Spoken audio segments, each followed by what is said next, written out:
시인의 꿈.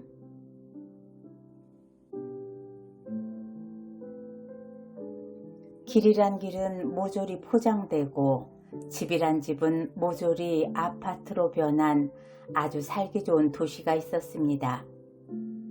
한 소년이 얼음판처럼 매끄럽고 티끌 하나 없이 정갈한 아파트 광장에서 이상한 것을 발견했습니다.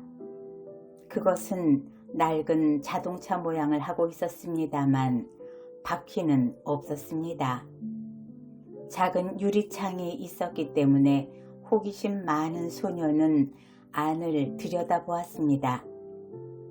안에는 작은 침대와 몇 권의 책이 있고 수염이 하얀 할아버지가 깡통에 든 더러운 음식을 먹고 있었습니다. 그러니까 그 속에서 사람이 살고 있었던 것입니다. 소년은 그런 곳에서 사람이 살 수 있다는 것을 직접 눈으로 보면서도 믿을 수가 없었습니다. 유리창을 통해 소년과 할아버지는 눈이 마주쳤습니다. 할아버지가 웃으며 손짓했습니다. 소년은 할아버지의 웃음이 매우 보기 좋다고 생각했지만 도망쳤습니다. 괜히 가슴이 두근거렸습니다. 소년은 집에 와서 어머니에게 자기가 본 것을 말했습니다.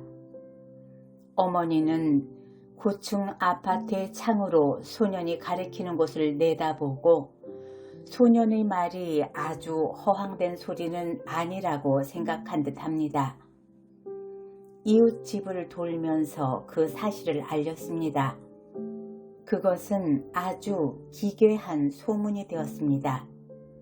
거기서 사람이 산다는 건 고사하고 그 깨끗한 곳에 그런 게 갑자기 생겼다는 것만도 이상했습니다. 이 도시에선 사람은 모조리 아파트에 살기 때문에 개나 새 같은 애완동물을 기르지 않은 지가 오래됩니다. 그렇다고 이 도시에 동물이 아주 없는 것은 아닙니다. 모든 동물은 동물원에 수용되어 있습니다. 그렇기 때문에 낡은 차같이 생긴 것 속에 사람이건 짐승이건 목숨 있는 것이 살고 있다는 것은 기괴한 일일 수밖에 없습니다. 소문을 들은 몇 사람의 어른이 그곳에 가보고 왔습니다. 소년이 본 것이 헛것이 아니란 게 증명되었습니다. 그중 가장 나이 지긋한 부인이 무릎을 치면서 말했습니다. 이제야 생각납니다. 내가 아주 어렸을 적 이 도시가 지금처럼 살기 좋은 도시가 되기 전의 일입니다. 저런 것이 이 도시 변두리에 널려 있었습니다. 그겁니다. 바로 그거예요. 그것은 무허가 판잣집이라는 겁니다. 무허가 판잣집은 그 시절 이 도시의 가장 큰 골칫거리였습니다. 하나님 맙소사, 그것이 이 좋은 세상에 다시 부활을 하다니. 부인, 진정하십시오. 우린 지금 부인의 지혜를 필요로 하고 있습니다. 그 시절에는 그것을 없애기 위해 어떤 방법을 썼나요? 마음을 가라앉히고 잘 생각해 보십시오. 제발, 부인. 누군가가 그 부인에게 진심으로 애걸했습니다. 그건 우리 힘으로는 안 됩니다. 시청에서나 그 일을 할 수 있습니다. 시청에서 불도저를 갖고 나와 밀어버리면 됩니다. 여러 채의 무허가 판잣집도 잠깐 사이에 밀어버렸으니까 저까지 한 채쯤은 문제 없을 겁니다. 근심에 잠겼던 여러 사람들은 비로소 안심을 하고 시청에 전화를 걸었습니다. 시청 직원은 시민의 말을 도무지 믿으려 들지 않았습니다. 한두 사람도 아닌 여러 사람이 전화통에다 대고 와글와글 얘기를 하자 그제야 곧 조사단을 내보내겠다고 말했습니다. 조사단이 나와 과연 무허가 판잣집이 있다는 것과 그 속에 사람이 살고 있다는 것을 확인하고 돌아갔습니다. 그러나 시청으로부터의 회답은 비관적이었습니다. 시청에는 아무리 찾아봐도 무허가 판잣집을 없앨 수 있는 법도 불도저도 없다는 것이었습니다. 그도 그럴 것입니다. 무허가 판잣집이란 것이 이 도시에서 없어진 지가 벌써 몇십 년째인데 그런 법이 뭐하러 여태까지 남아있겠습니까?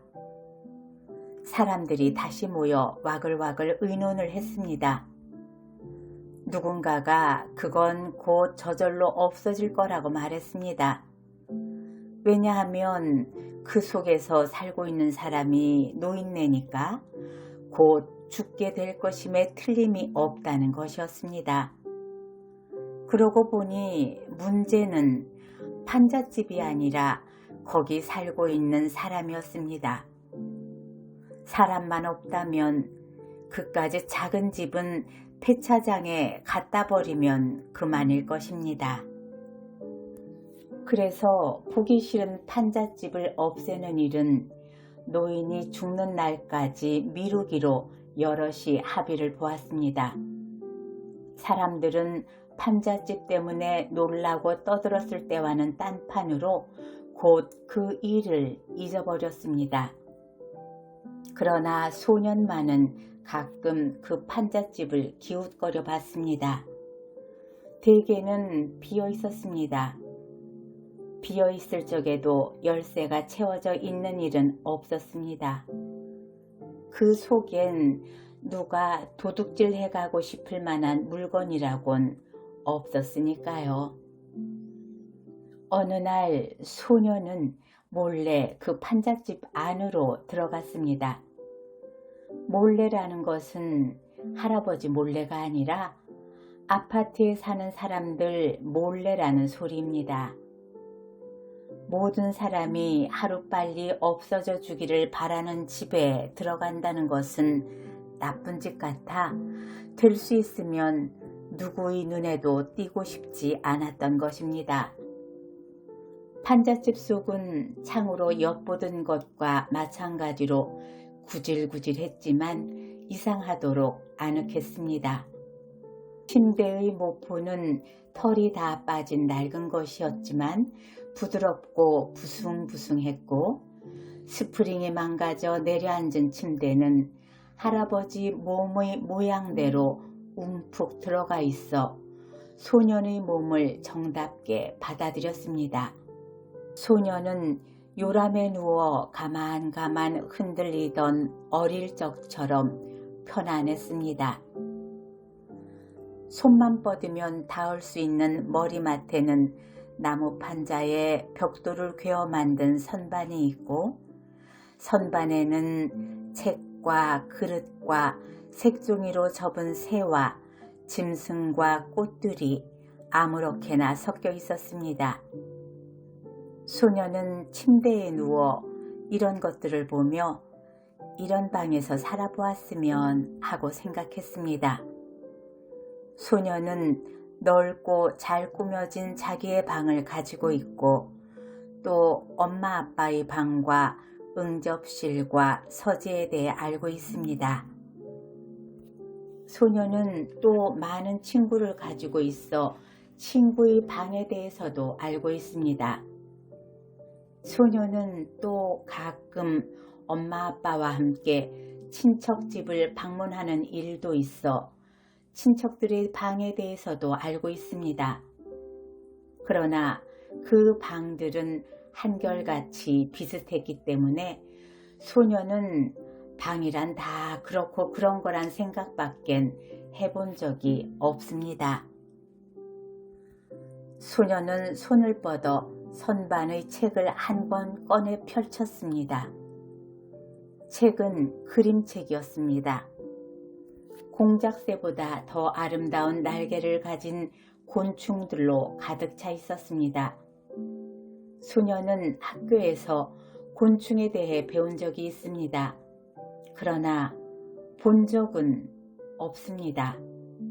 사람 외에 살아있는 짐승의 대부분은 동물원에 가면 볼 수 있었지만 곤충만은 왠지 동물원에도 없었습니다. 소녀는 학교에서 곤충을 사람에게 이로운 곤충과 해로운 곤충 두 가지로 나누어 배웠기 때문에 많은 곤충의 이름을 외워두었지만 곤충은 두 종류밖에 없는 줄 알았습니다. 그러나 할아버지의 책 속에는 수백, 수천 가지의 곤충들이 있었고 그것들은 각기 제 나름으로 아름다웠습니다. 황홀하게 빛깔 고운 날개를 가진 곤충도 있고 오색이 찬란한 딱지를 가진 곤충도 있고 엄마의 속치마 레이스보다도 훨씬 섬세한 날개를 가진 곤충, 생김새가 아기자기한 곤충, 징그러운 곤충, 용감해 보이는 곤충. 소녀는 그 많은 곤충이 하늘을 나는 광경을 그리며 가슴을 두근댔습니다. 그런데 어느 틈에 할아버지가 들어와 계셨습니다. 할아버지, 이 아름다운 것들은 어디 가면 볼 수 있나요? 우리나라에선 이제 아무 데서도 그걸 볼 수 없을걸. 우리나라보다 못 살고 우리나라보다 덜 문명화된 나라에나 남아있으려나 몰라. 할아버지가 슬픈 듯이 말했습니다. 그러니까 할아버지, 이것들은 사람들이 잘 사는 것과 문명을 싫어하는군요. 그래서 피해 달아났군요. 아니지. 그것들은 아름답지만 지혜가 없기 때문에 태어날 때부터 저절로 알고 있는 것과 조금만 어긋난 일이 생기면 살아남질 못한단다. 피해 달아난 게 아니라 없어진 거지. 사람들이 잘 산다는 것 중에는 땅이란 땅을 시골의 농장만 모조리 남기고 시멘트로 포장을 하는 일도 포함되는데 이 아름다운 것들은 대개 날개를 달기 전 애벌레 시절을 부드러운 흙 속에서 보낸단다. 목청이 좋은 매미라는 곤충은 17년 동안이나 애벌레로 땅속에서 보내는 수도 있단다. 생각해봐라. 20년 가까이 깜깜한 땅속에서 살다가 마침내 날개가 돋아나 몇 주일 동안이나마 이 세상에서 자유롭게 날고 노래 부르기 위해 기어 나오려는데 땅은 두껍디 두꺼운 천장에 생겨 있을 때의 매미의 딱한 처지를.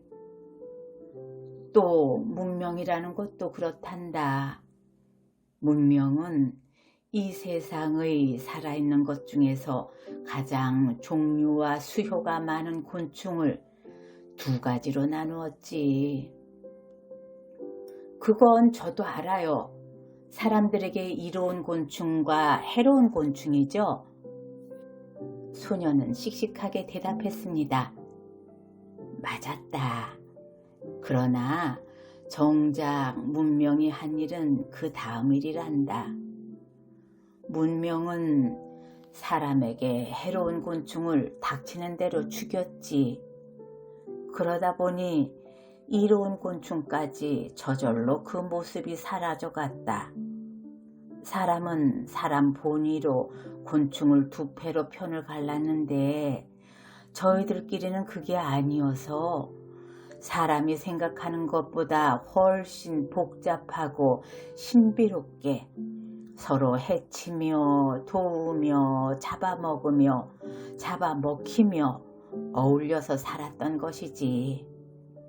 사람이 사람에게 가장 해로운 곤충을 멸종시키려고 한 노릇이 결과적으론 가장 이로운 곤충의 먹이를 없애는 일이 되고, 그 일이 자꾸만 일어나면서 곤충 세계의 조화는 깨어지고 말았단다. 문명이 해친 것은 곤충이 아니라 곤충의 조화였고, 조화는 곤충계의 목숨이었으니 곤충이 멸종될 수밖에. 할아버지, 그래도 우린 이렇게 잘 살잖아요. 곤충의 도움 없이도 말이에요. 곤충이 없어지고 나서 바람이 꽃가루를 옮기는 식물만 살아남고, 벌과 나비가 꽃가루를 옮기는 식물은 차츰 자취를 감췄단다.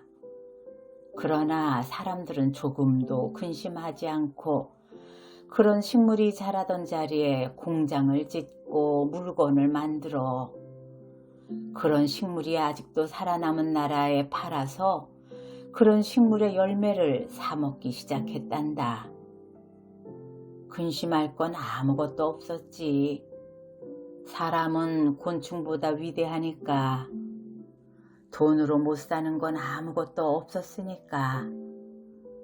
그러나 아이들이 나비의 아름다움에 홀려 온종일 푸른 초원을 헤맨다든가, 우거진 녹음 아래서 매미 소리를 들으며 꿈을 꾼다든가, 벌이 윙윙대는 장미밭에서 한 마리 벌이 되어 본 적도 없이 어린이 되는 일을 근심하고 슬퍼하는 사람도 있었느니라.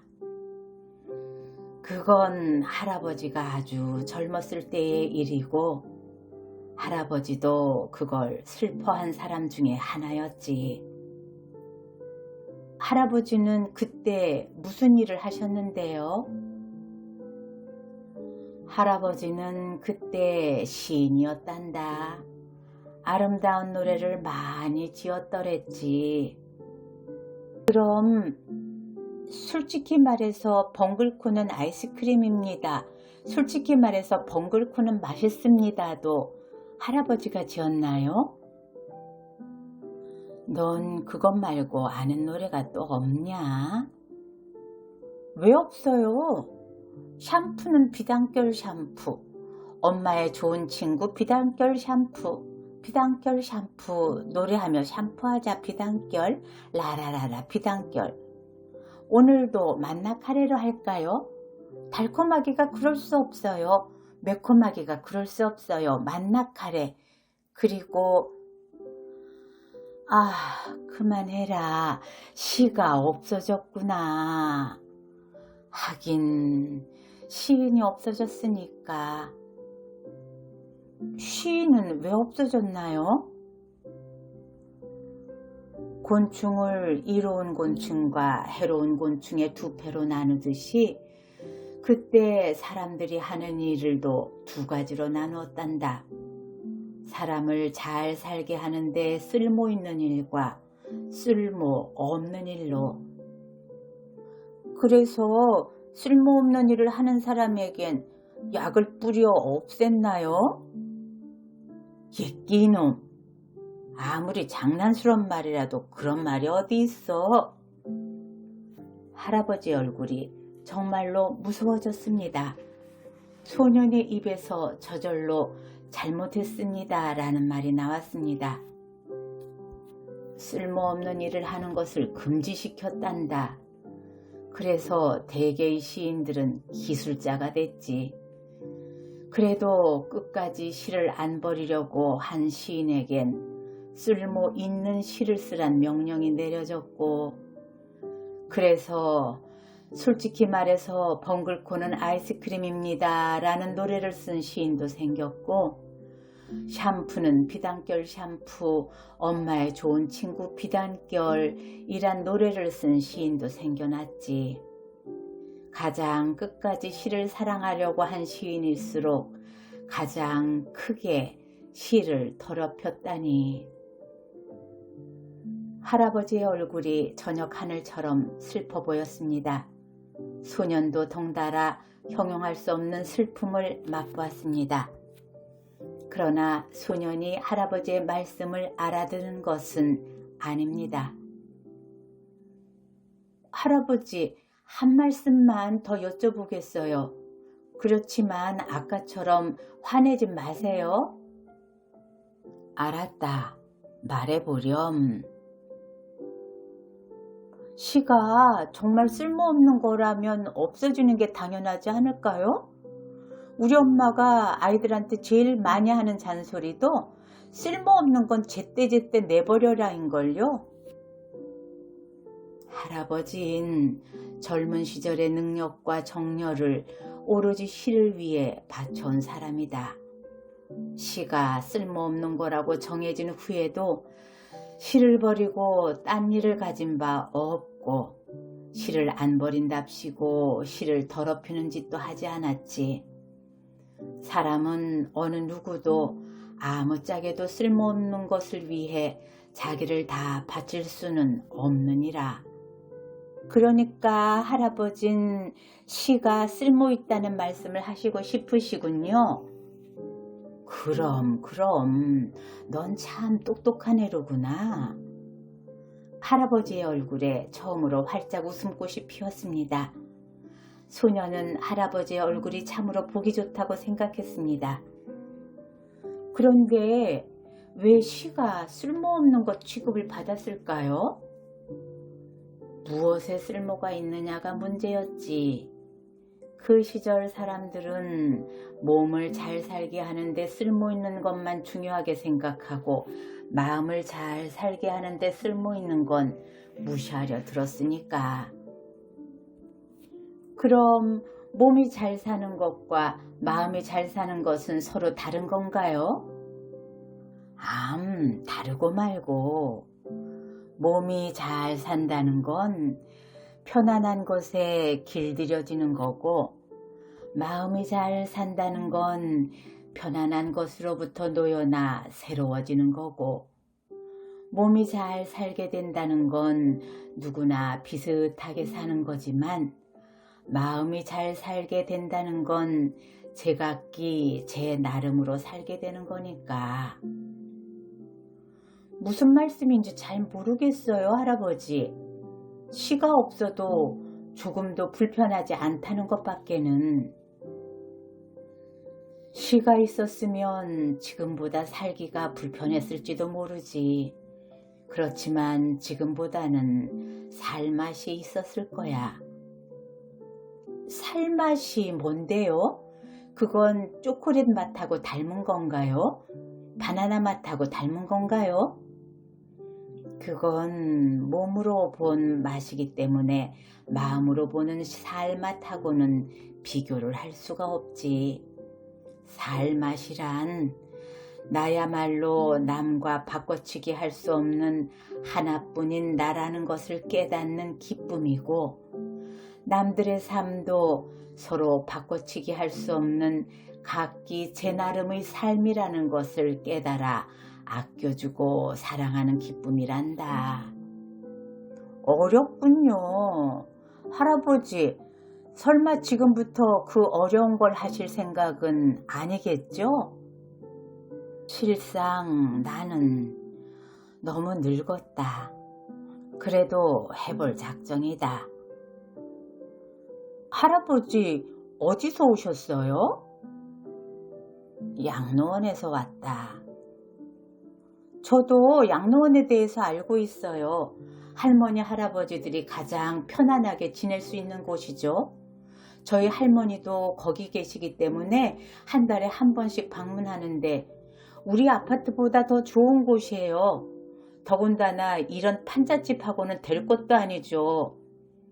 그런데 시는 이렇게 초라하고 불편한 곳에서만 쓸 수 있나요? 그렇진 않지만 시를 쓰는 마음이 가장 꺼리는 건 몸과 마음이 어떤 틀에 박히는 거지. 시를 쓰는 마음은 무한한 자유를 원하거든. 그래서 우선 양로원이라는 노인들의 틀을 벗어난 거란다. 그럼 시를 쓰셨나요? 아니, 아직 못 썼다. 쓰려면 아직 멀었다. 그러실 거예요. 무엇을 쓰려면 책상 앞에 붙어 앉아 있어야 하는데 할아버진 매일매일 돌아다니시니까요. 괜히 돌아다니는 게 아니란다. 알아요. 잡수실 것을 얻으러 다니시죠? 이제부터 책상에 앉아서 시만 쓰세요. 잡수실 것은 제가 갖다 드릴게요. 아니다. 먹을 걸 얻는데 시간이 걸리진 않는다. 이 고장은 살기 좋은 고장인데다가 거지는 나밖에 없으니까. 그런데 왜 온종일 집을 비우고 돌아다니세요? 말을 얻으러 다니지. 시는 말로 쓰지 않니? 말이 그렇게 귀한가요? 얻으러 다니게? 참, 이 방엔 라디오도 텔레비전도 없군요. 게다가 할아버지는 혼자 사시고. 이제부터 제가 자주 와서 할아버지 말벗이 되어 드릴게요. 그리고 소리는 좋은데 모양이 구식이라 버리게 된 라디오도 한 대 갖다 드릴게요. 넌 참 착한 아이로구나. 그러나 할아버지가 얻으러 다니는 건 그런 말이 아니란다. 그런 말하고 또 다른 말도 있나요? 있고 말고. 요새 떠다니는 말은 새로 생긴 물건의 이름하고 그걸 갖고 싶다는 욕심을 위한 말이 전부이지. 그러나 시를 위한 말은 그런 물건에 대한 욕심과는 상관없는 마음의 슬픔, 기쁨, 바람 등을 나타내는 말이란다. 얻으려 다녀보니 그런 말이 어쩌면 그렇게 귀해졌는지. 이 근처엔 거의 없고 저 변두리 평민 아파트 근처에나 조금씩 남아있는데 거기도 온종일 헤매야 겨우 한두 마디 얻어가질 정도로 드물어. 그게 언제 모여 시가 되나요? 아직 멀었지만 언젠가는. 사람들이 그걸 읽을까요? 아직 멀었지만 언젠가는. 그걸 읽으면 사람들이 어떻게 달라질까요? 너 지금 궁전 아파트에 살지? 네. 궁전 아파트 현관의 신발장은 무슨 빛깔이더라? 모두 상아빛이에요. 손잡이는 금빛이고요. 지금 궁전 아파트에 사는 사람은 아무도 상아빛 신발장을 의심하지 않지. 그러나 시를 읽는 사람이 생기면 그걸 의심하는 사람도 생길 거야. 나는 상아빛을 좋아하나? 아닌데, 나는 노랑을 좋아하는데. 그러면서 어느 날 노란색 페인트를 사다가 신발장을 칠해서 자기만의 신발장을 갖는 사람이 생겨난단 말이다. 물론 파랑 신발장, 빨간 신발장을 갖는 사람도 생겨나지. 그래서 궁전 아파트 신발장이 아닌 제 나름의 신발장을 갖게 되는 거야. 또 어린이 중에서도 어른이 가르쳐준 놀이 말고 새로운 놀이를 만들어내는 어린이가 생겨날 테지. 그 어린이는 판판한 아스팔트 밑에는 도대체 뭐가 있을까 하는 호기심을 참지 못해 그것을 파헤쳐 그 속에 숨은 흙을 보고 말 거야. 그래서 그 속에서 몇 년째 잠자던 강아지풀과 명아주와 조리풀과 토끼풀과 민들레의 씨앗을 눈뜨게 하고 매미의 마지막 애벌레가 허물을 벗고 가롯을 향해 날아오르게 할 거야. 할아버지의 주름투성이 얼굴이 아이들의 얼굴처럼 더없이 맑아지고 눈은 꿈꾸는 것처럼 한없이 먼 곳을 보고 있습니다. 할아버지, 이상해요. 할아버지 말씀을 듣고 있으려니까 괜히 가슴이 울렁거려요. 이런 느낌은 처음이에요. 아이야, 고맙다. 할아버지가 이제부터 말을 얻어다 시를 써도 늦지는 않겠구나. 시인의 꿈은 가슴이 울렁거리는 사람과 만나는 거란다.